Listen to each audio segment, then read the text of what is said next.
E aí galera, como é que vocês estão? Sejam muito bem-vindos a mais um vídeo aqui no canal. É o seguinte, eu já vou avisando logo.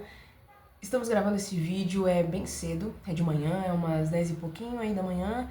E tem muito barulho na rua, então vocês me perdoem. Você já me perdoa aí, pelo amor de Deus. Esse vídeo tá diferente, tá? Esse vídeo está diferente, ainda não tenho certeza o que eu vou falar, não sei o que eu vou falar nesse vídeo, mas eu já tenho uma ideia aí, eu vou deixar o Espírito Santo falar o resto. Então, antes de começar esse vídeo, já se inscreve no canal, já deixa seu like e compartilha com quem curte essas paradinhas, com quem curte essas mini análises e bora lá começar o nosso vídeo. Bom, no vídeo de hoje nós vamos falar aqui sobre duos reversas. A gente sabe que nos animes tem muitas duos, assim, às vezes tem aquela duo que é top de linha, mas às vezes tem aquela duo que é reversa, que tipo, eles são opostos, digamos assim. Os opostos não se atraem. Deus coloca os opostos para trabalharem juntos, ajudar o outro oposto, né? Pra poder tirar ele de alguma furada, como por exemplo, um certo alguém que eu não vou ainda falar quem é. Mas bora começar aí falando sobre a primeira duo. E eu separei 6 duos pra gente conversar nos animes, beleza? Então são tecnicamente os personagens principais e são tecnicamente tem os heróis e os anti-heróis. Eles não são exatamente vilões, mas são anti-heróis. E a gente vai falar sobre eles. Alguns são vilões, mas outros são apenas anti-heróis. E a primeira duo que a gente vai falar... Já olhou pra alguém e pensou, o que passa na cabeça dela? Dr. Tenma e Johan. Vamos falar sobre esta dupla aí, que é do anime Monster, né? É um garotinho que tinha sofrido um acidente, um suposto acidente, bem na testa. E a irmã dele tinha, não por acidente, mas de propósito, tinha disparado nele, tinha disparado com uma arma de fogo na testa dele. Ele foi parar no hospital. E esse garotinho foi lá pra poder fazer a cirurgia. Chegou lá no hospital, emergência, ok, beleza, precisamos de um médico pra poder operar esse moleque, senão ele vai morrer. E quem é que tava disponível? Esse nosso friend aí, Dr. Tenma, Kenzo Tenma. A vida dele era perfeita, era maravilhosa. Ele namorava com a filha do diretor do hospital, podendo tornar-se o futuro diretor do hospital, por ele estar ali naquela posição. E ele era um médico cirurgião, como é que fala cirurgião da cabeça, gente? Cefálicas, isso, cirurgia cefálica. Esse era o dom dele, ele fazia cirurgias cefálicas perfeitas, maravilhosas, entendeu? Ele era um médico super habilidoso. Tava disponível ali pra poder operar o moleque. O moleque chegou no hospital e ele foi operar o moleque. Só que aí acontece que o presidente também precisando fazer uma cirurgia. E aí o cara lá do hospital foi lá falar pra ele, é o seguinte, você não vai operar o moleque não, você vai operar o presidente. Você vai operar o cara lá, entendeu? Você tem que operar o presidente. Aí ele pensou, né, não vou operar esse cara. Sabe por quê? Não vou operar esse homem, eu não vou operar ele, eu vou operar o moleque. Sabe por quê? Porque houve um caso, houve um podre antes disso, que foi o seguinte, hein? Ele deixou de operar um homem, marido de uma mulher lá, ele era bem simplesinho, um homem lá. Ele deixou de operar esse homem pra poder operar alguém também de muito prestígio. E depois a mulher chegou, falou, chorando, batendo nele, você deixou meu marido morrer. Se você tivesse operado meu marido, ele não teria morrido. E aí depois ele ficou se sentindo muito culpado, ele ficou pensando assim, cara, será que realmente, o que eu tô fazendo como médico, entendeu? Por que eu não posso medir vida, eu não posso medir o valor da vida das pessoas, entendeu? Como médico eu tenho que salvá-las e não medir o valor delas. E aí depois que ele ficou com esse negócio na cabeça, ele foi operar o moleque, em vez de operar o presidente. Se eu não me engano, o presidente. E aí, por conta disso, o presidente morreu e foi a partir daí que a vida dele começou a virar um inferno. E detalhe que esse molequinho, esse loirinho aí, filho da mãe, ele não era um moleque comum. Não, ele é o monster da história. Esse monster, esse menininho, ele é meio que um psicopata... Psicopata não, acho que um sociopata, prepotente, narcisista e tudo que conte. E tudo que termina com ista, porque ele... Tudo que termina com ista, né? Eu não vou falar pra não... né? não dá bloco no vídeo aqui. Muito bonito, aparentemente. Um belo rapaz, vestido, arrumado, tá? Mano, ele parece ser muito cheiroso. O coração dele é podre. É horroroso o coração dele. Ele mede o valor da vida. Entendeu? Você é o cara que vive, você não. Como, por exemplo, a irmã dele. Irmã gêmea dele, a Ana. Ele tem um negócio com a irmã dele que ele realmente mede o valor da vida das pessoas. Ele não tá nem aí. Ele puxa o gatilho. É por isso que eu queria falar sobre esse pequeno paralelo aí entre os dois. Por quê? Porque o tema, ele tava querendo exercer a profissão dele depois dos ocorridos por amor. E não como se fosse, sei lá, tipo, como se fosse só um trabalho. Não é um trabalho, é uma paixão, uma profissão, entendeu? Não é simplesmente, isso não é um emprego, é um trabalho, tem uma missão por trás disso. E o Johan, ele não queria saber, não queria saber quem era a pessoa, não queria saber se essa pessoa tinha família, se essa pessoa... Não, ele estava disposto a fazer o que fosse necessário com quem se opôsse, com quem se opusesse a ele. A mesma coisa com Jesus, né? Jesus, ele não é do tipo prepotente, não é do tipo arrogante, ele ama a vida humana. E ele entregou a vida dele a si mesmo. Isso seria o fim do bagulho pro Johan. Isso seria o fim do bagulho pra ele, entendeu? Mas o tema, ele estava disposto a dar a vida dele. Muitas situações, ele foi salvar a vida de pessoas e ele tava já nesse rolo aí de você é tecnicamente um assassino. Ele tava sendo procurado pela polícia. E todas as vezes que ele ia ajudar alguém, ia ajudar alguma pessoa, alguma criança, sei lá, todos os criminosos, eles sempre ameaçavam. Ah, você não é aquele médico que está sendo procurado, você não é aquele médico, você não é aquele assassino. Estava disposto realmente a salvar a vida da pessoa em questão, independente se ele fosse preso ou não. Ele não estava a fim de negociar os princípios dele. Eu sou um médico e eu vim aqui para poder salvar vidas. Seja você um criminoso, seja você um inocente, uma criança, uma velha, entendeu? Não importa quem seja você. E até porque no final ele não matou o Johan. Então, você vê aí que Jesus, ele está disposto a perdoar até os piores monstros. Para você ver como é Jesus. Isso não se trata dos monstros em si. Não se trata das pessoas. Não se trata de quem elas são ou o que elas fizeram. Se trata de quem Jesus é. Ele é perdoador, ele é misericordioso. E ele está disposto a fazer o que for necessário para poder nos limpar. Seja lá quem for, entendeu? Seja lá quem for. Bora agora pra próxima duo, que é... essa duo aqui, por favor, né, gente? Uma das melhores duos da segunda temporada, só que depois no final foi uma tragédia, entendeu? E aí, daí, só de morro abaixo, Gojo, Satoru e Geto Suguru. Realmente eles eram uma dupla maravilhosa de Friends, cara. Eles eram muito Friends. Uma pena que o que aconteceu, né? Porque um tinha um pensamento e o outro foi contaminado. Então, a mente dele foi contaminada por causa da maldade do mundo, das coisas que ele estava vendo. E ele começou a questionar essas paradas, começou a questionar esses princípios. E ele falou, cara, não pode ser. Entendeu? Tipo, será que a maldade é má mesmo? Ou será que a bondade é boa mesmo? E por ele estar com a mente fraca, pensando nessas paradas, nessas teorias maluquíssimas, acabou que um ser demoníaco, um monstro horrível, terrível, né, entrou no corpo dele como hospedeiro, o Kenjaku, né?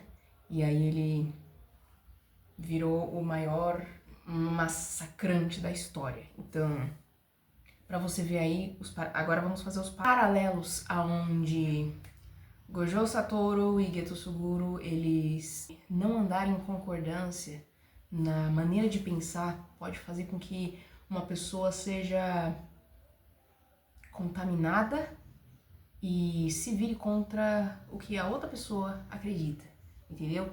E, tipo, ele se virou contra o que o Gojo acreditava exatamente porque eles não estavam em concordância de pensamento, né? E você vê que depois o Geto, ele foi se distanciando do Satoru. Foi ali gradual, ele não foi de uma vez, foi do nada, foi aos poucos.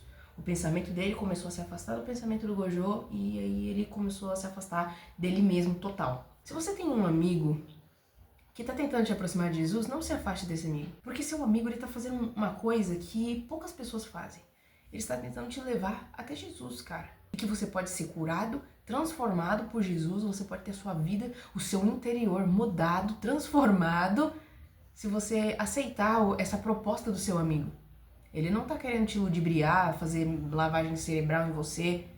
Ele só tá tentando te dar uma vida melhor. Ele quer que você seja preenchido. Ele só quer que o seu vazio seja preenchido.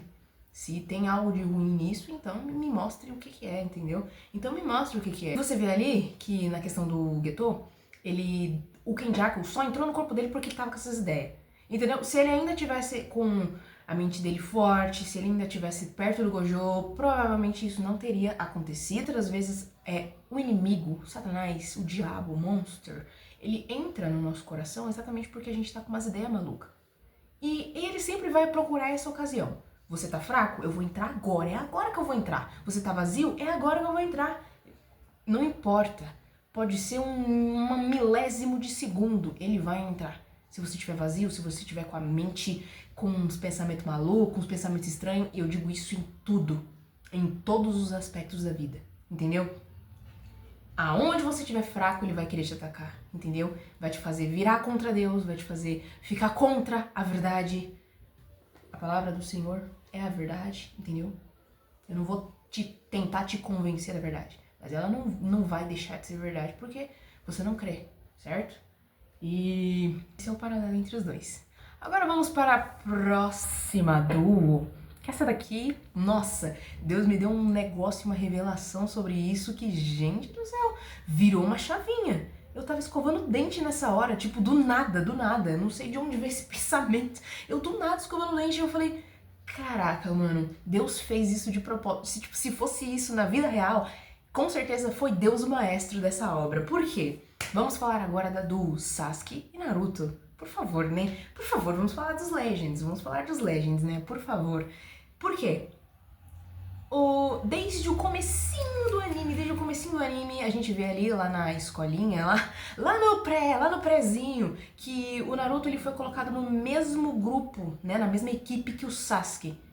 E eles não se gostavam. Ou pelo menos, quando o Naruto tava brigando com o Sasuke, ainda no clássico, ele falou, né? Porque ele queria ser ele, mas ele tinha vergonha. E aí por isso que ele ficava com aquelas coisas, entendeu? Tipo, ai, eu não gosto desse cara, ai, que não sei o que cara se achado, que cara exibido, entendeu? Tipo, exatamente por causa disso. Mas ele sabia que ele era como ele e ele realmente gostava do Sasuke como amigo. E por eles conviverem ali, ele sentiu que ele tinha desenvolvido uma amizade com ele. Por mais que não fosse tão óbvio, tão explícito ali que eles tinham uma amizade, mas ele sabia que ele era como ele.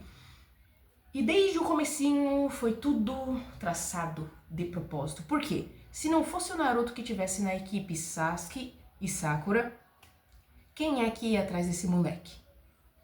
Quem é que ia atrás do Sasuke se não fosse o Naruto?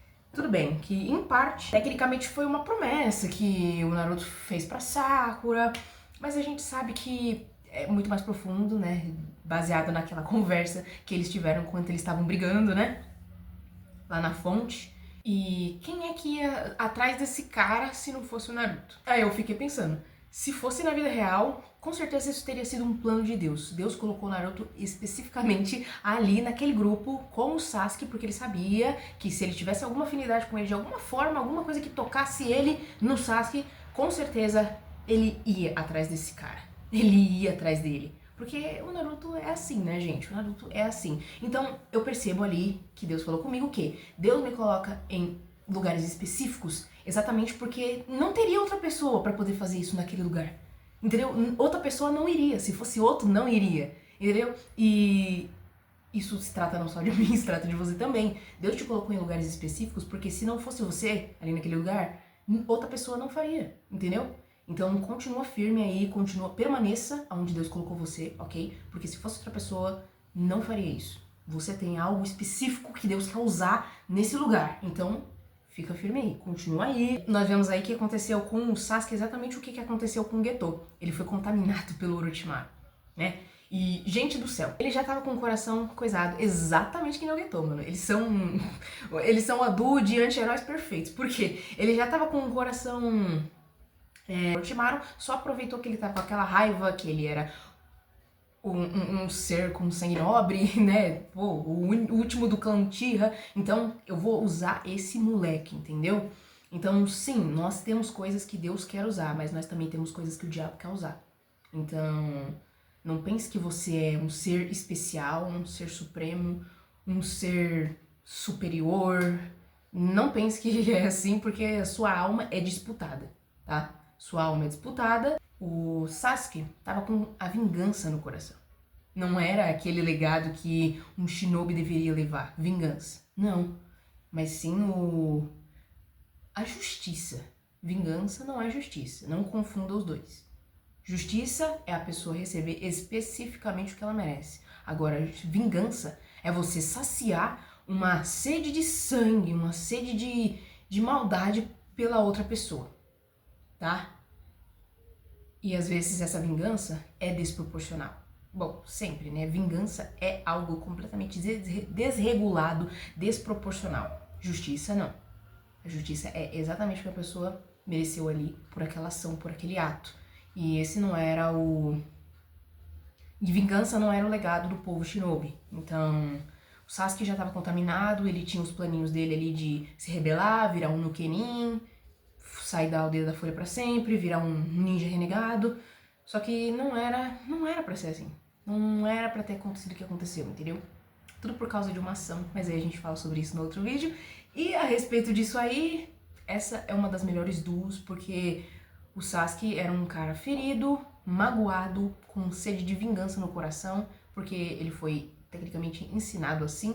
Teve ninguém pra explicar pra ele como era que aquilo funcionava e o porquê que aconteceu o que aconteceu na família dele. Então ele só foi alimentando essa raiva, alimentando, até que o diabo achou uma brecha, pegou bem ele no pescoço, pegou bem pelo pescoço. Se não fosse o Naruto, ele teria destruído Konoha. Né? A gente sabe que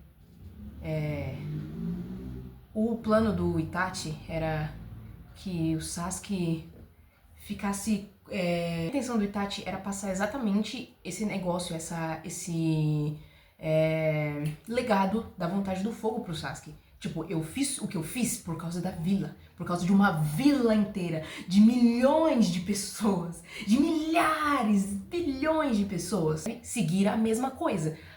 Mas ninguém tava lá pra poder falar isso pro Sasuke. E aí aconteceu exatamente o oposto do que o Itachi queria que acontecesse.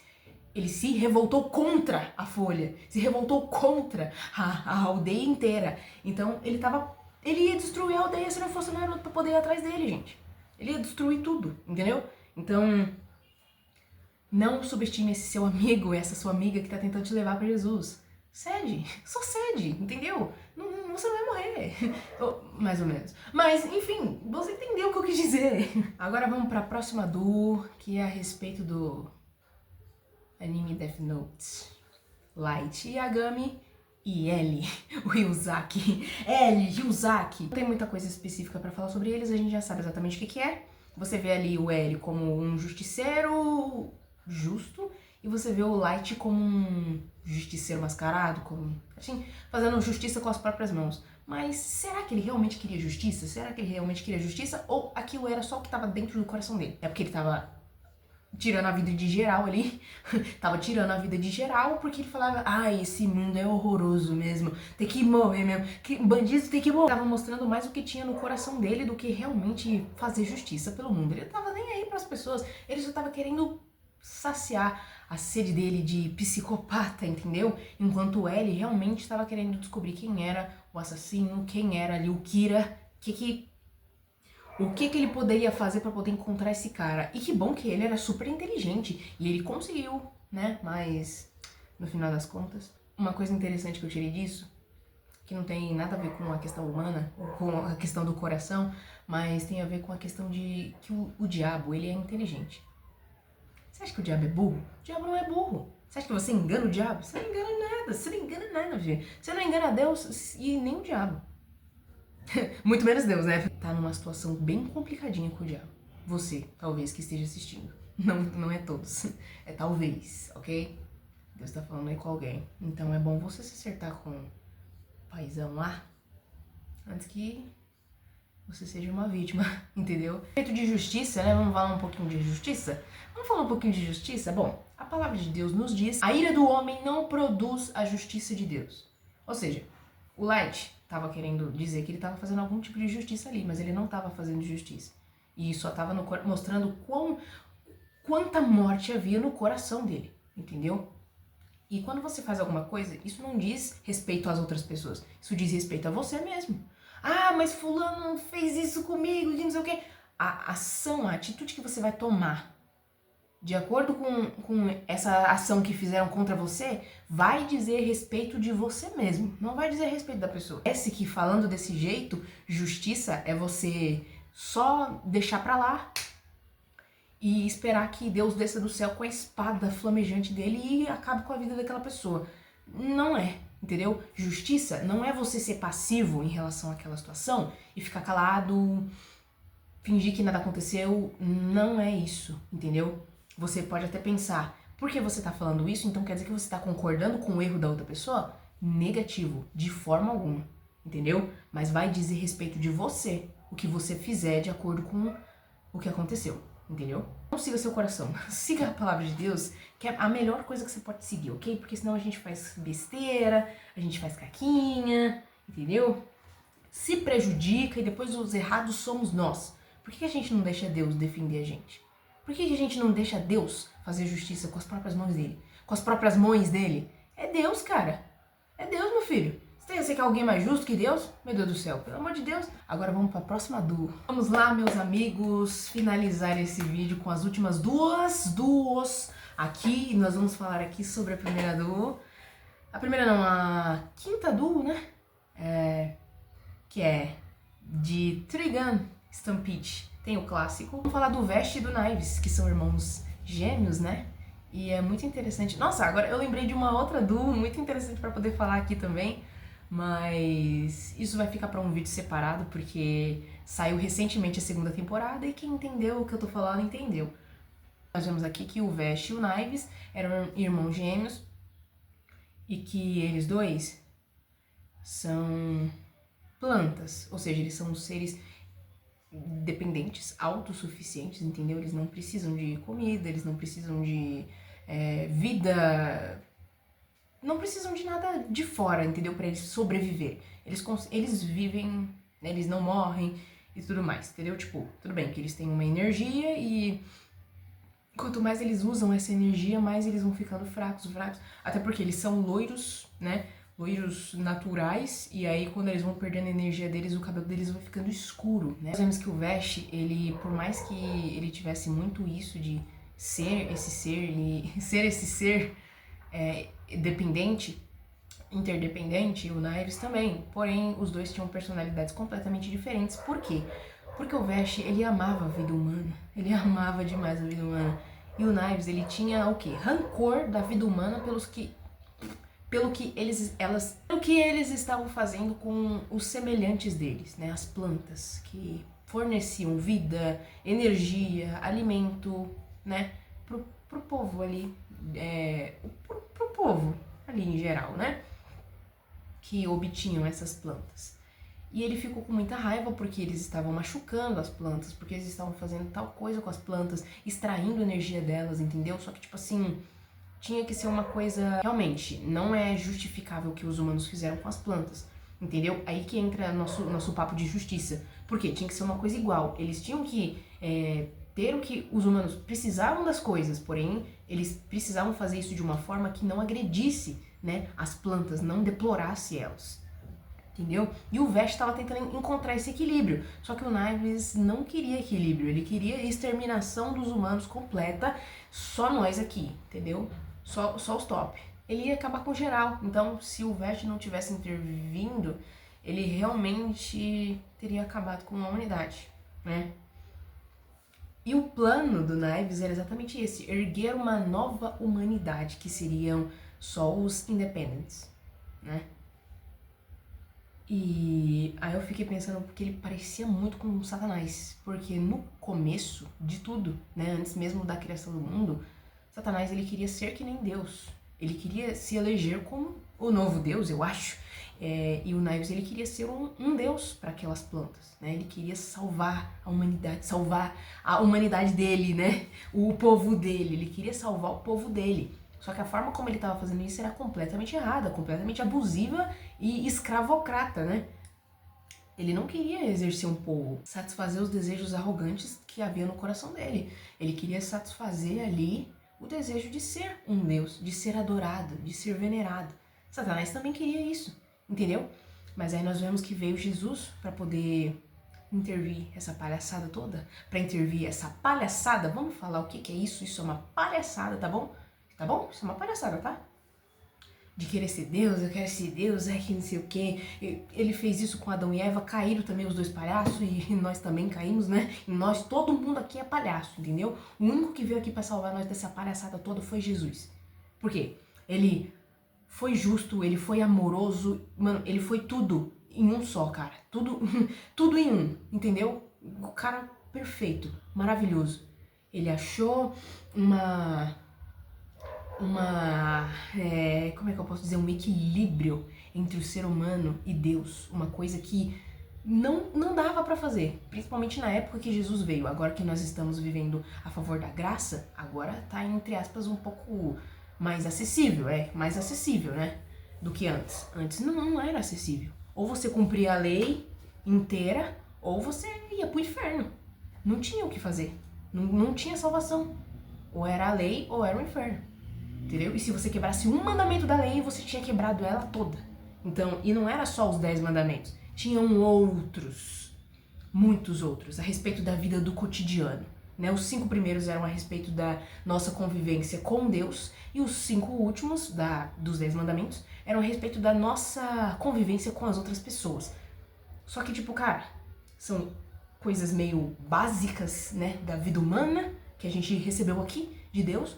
Só que era completamente impossível de cumprir as 10 inteiras, sem contar as outras várias que tinha. Eu acho que era 300 e alguma coisa nessa casa aí do 100, tá? Pra cima, do 100 pra cima. E Jesus, ele viveu de forma perfeita, ele cumpriu toda essa lei. E houve esse equilíbrio entre lei e graça que Jesus veio estabelecer. Não era como se Jesus estivesse abolindo a lei, tipo... É o seguinte, eu cheguei, eu vou acabar com a lei, vocês podem fazer o que vocês quiserem, tá tudo liberado, entendeu? É paz e amor, é só paz e amor agora. Não é só paz e amor, não. Jesus morreu por você. Jesus chorou por você, Jesus sofreu por você, ele foi perturbado por você, então não foi paz e amor. A gente pode viver paz e amor hoje porque ele teve tormento e teve dor e teve ódio contra ele, tá bom? Isso aconteceu com o Vest também. Ele foi muito odiado, ele foi muito machucado. O corpo dele era cheio de cicatrizes, ele era um cara remendado, basicamente. Exatamente porque ele queria fazer aquilo por amor à humanidade, né? Tudo bem que ali no Antigo, a gente vê que realmente estava um pouco meio deturpada a visão do Vest a respeito do que a Rand tinha deixado pra ele, né? O legado que a Rand tinha deixado pra ele. Era aquilo que ele tinha que seguir, só que meio complicado ali na posição deles.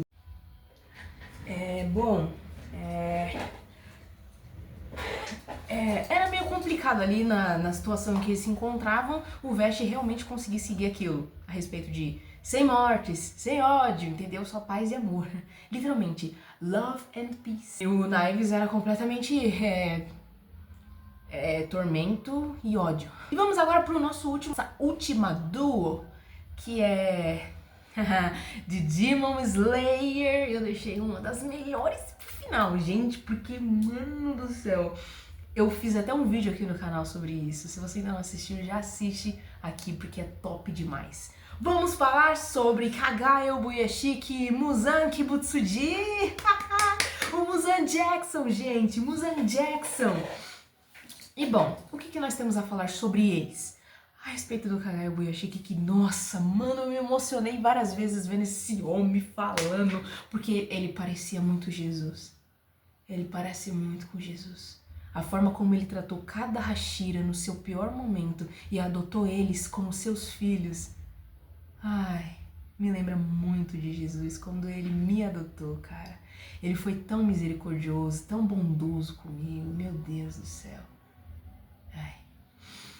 E a respeito do Muzan Kibutsuji, que queria fazer exatamente o que Satanás queria fazer. Queria a imortalidade, queria ser o cara da parada, né? Novamente. Mas a gente vê que as pessoas, os seres, entendeu? Não importa de onde for, seja da vida real, seja de animações, seja do céu, no mundo espiritual, sempre vai ter um indigente, um meliante querendo ser superior a todo mundo, cara. Sempre. Nós vemos o que aconteceu lá no mundo real, na vida real, a respeito de... Eu não sei se eu posso falar esse nome, mas eu vou colocar aqui na tela, né? Começa com H. Também queria ser um ser superior, quase um Deus, talvez um segundo Jesus Cristo. E tipo, nada a ver, entendeu? Nada a ver. E realmente, nós vemos que isso acontece em vários momentos da história. Onde for. E o Muzan queria ser esse cara. Queria ser esse indigente. Esse chato da parada, querendo ser um ser superior, ser imortal, ter a imortalidade através do... Como é o nome, gente? Da flor. Ai, meu Deus, eu esqueci. Ai, mano. Não é glicínia. É lírio aranha azul, se eu não me engano. A lírio aranha azul. E, gente do céu. Gente do céu, que filme tenso que foi o Castelo Infinito. Que filme tenso! Meu Deus do céu. Que filme que foi aquele, meu pai amado. Vamos falar sobre isso no próximo vídeo. Vamos falar a respeito do Kagaya Obuyoshi, que realmente ele parecia como Jesus, cara. Ele parecia muito como Jesus. E a forma como o Kagaya Obuyoshi tratava os seus, digamos assim, seus subordinados, e a forma como o Muzan tratava os seus subordinados era completamente diferente. A gente vê aí a diferença entre medo e respeito, cara. Os Hashiras, todos eles tinham um respeito muito grande pelo Kagaya, mano. Tinha um respeito enorme por ele. Enquanto o Muzan, eles tinham um medo, uma agonia terrível do Muzan. E o Kagaya, ele não levantava a voz. O Kagaya não levantava a voz. Ele falava com uma voz tão serena, tão calma, capaz de derrubar uma montanha. Eu imagino muito Jesus assim, cara. Muito, muito, muito. Eu sei que Deus tem a sua voz forte, mas essa voz, ele também tem essa voz.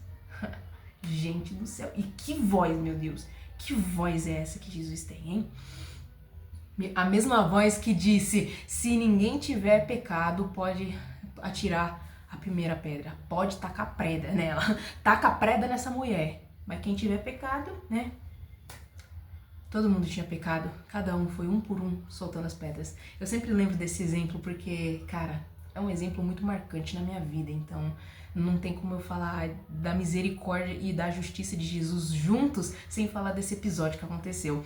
E o Muzan Kibutsuji, ele é completamente diferente. Se você falhar, você vai morrer. Eu vou acabar com você. Eu vou matar todos vocês, entendeu? O Muzan também tinha aquela vozinha dele, só que não tinha a mesma autoridade que o Kagaya tinha, entendeu? E Satanás também tem uma voz. Ele também grita. Ele também tem uma voz forte. Ele também tem uma voz sedutora. Só que não é Jesus. O diabo não é Jesus. E por mais que o diabo tente, a todo custo, imitar a Jesus, tudo que Jesus possa ter criado, você pode ter certeza que o diabo quer imitar e criar sua própria versão das criações de Deus. Tudo. E você já entendeu o que eu quis dizer. Você entendeu. Deus está falando com você mesmo. E porque o diabo não pode criar nada novo. Ele só pode pegar o que já existe e criar a sua versão, né? Esse foi o vídeo, espero que vocês tenham gostado. Muito obrigada por ter assistido esse vídeo até o final, ficou um pouco longo, mas como uma, entre aspas, análise ali, uma, entre aspas, análise, não especificamente falando dos personagens ou do anime em si, mas falando a respeito dessa reversão aí entre eles, desse paralelo entre os dois. E se você ainda não é inscrito aqui no canal, já se inscreve. Se você conhece alguém que gosta desse tipo de vídeo, envia esse vídeo pra essa pessoa, compartilha esse vídeo nos teus grupos de animes, nos teus grupos, se você é cristão, compartilha com a galerinha que você conhece. Esse vídeo não é só sobre animes, né? Também é bastante sobre Jesus e sobre como nós podemos ver como as coisas funcionam no mundo, né? No mundo real, e a gente vê que Jesus, ele tá presente em tudo. Então, é isso, gente. Jesus está presente em tudo e o diabo tá querendo se enfiar em tudo também. Então, tchau e até o próximo vídeo, galera.